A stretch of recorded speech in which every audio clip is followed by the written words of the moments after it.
Di video kali ini, kita akan belajar tentang perkembangan teori atom. Ada 5 model atom yang akan kita pelajari, mulai dari atom Dalton, atom Thomson, atom Rutherford, atom Niels Bohr, dan mekanika kuantum.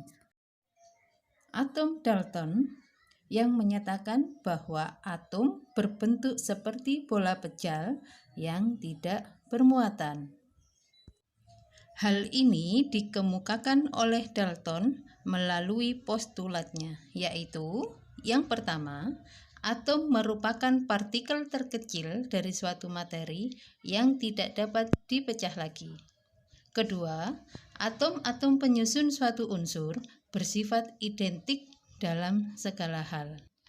Ketiga, dalam reaksi kimia akan terjadi penggabungan atau pemisahan dan penataan ulang atom-atom dari komposisi yang satu ke komposisi yang lain.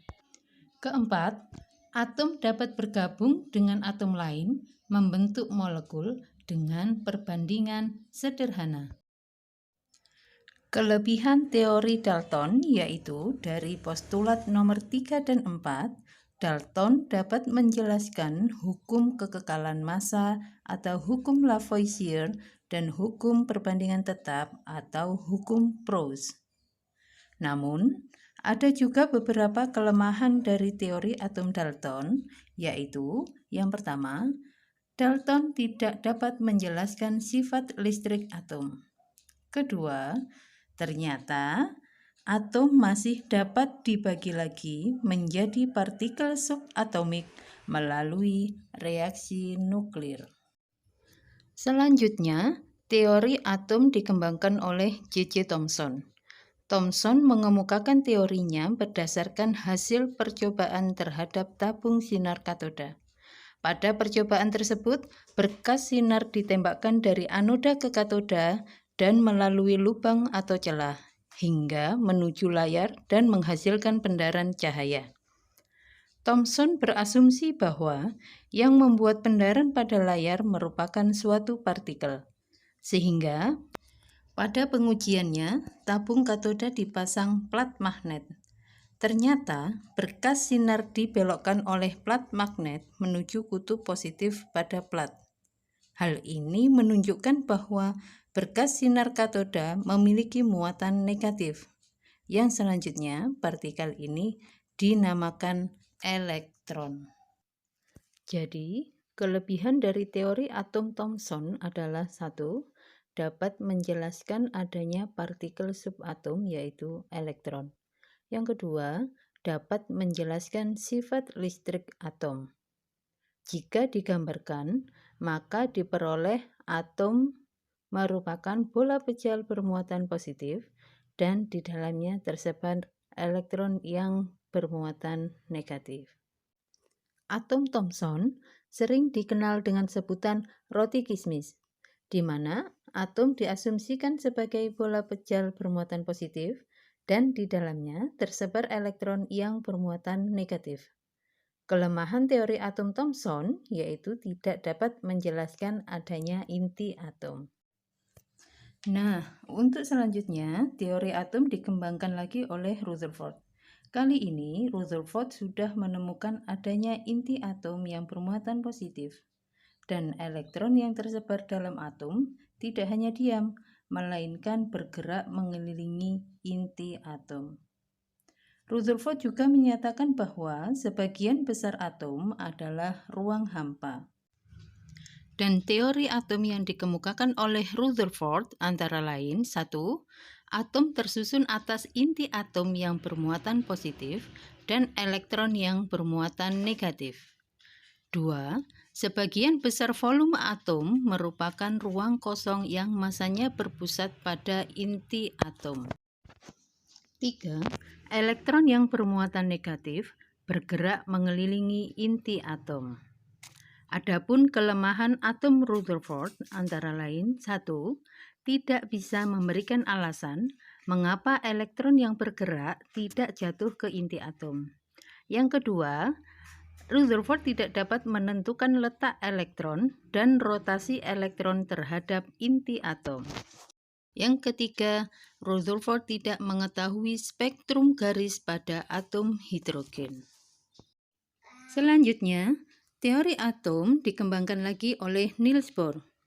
Di sini, Niels Bohr sudah menentukan adanya garis orbit atau kulit atom, tempat untuk beredarnya elektron mengelilingi inti atom.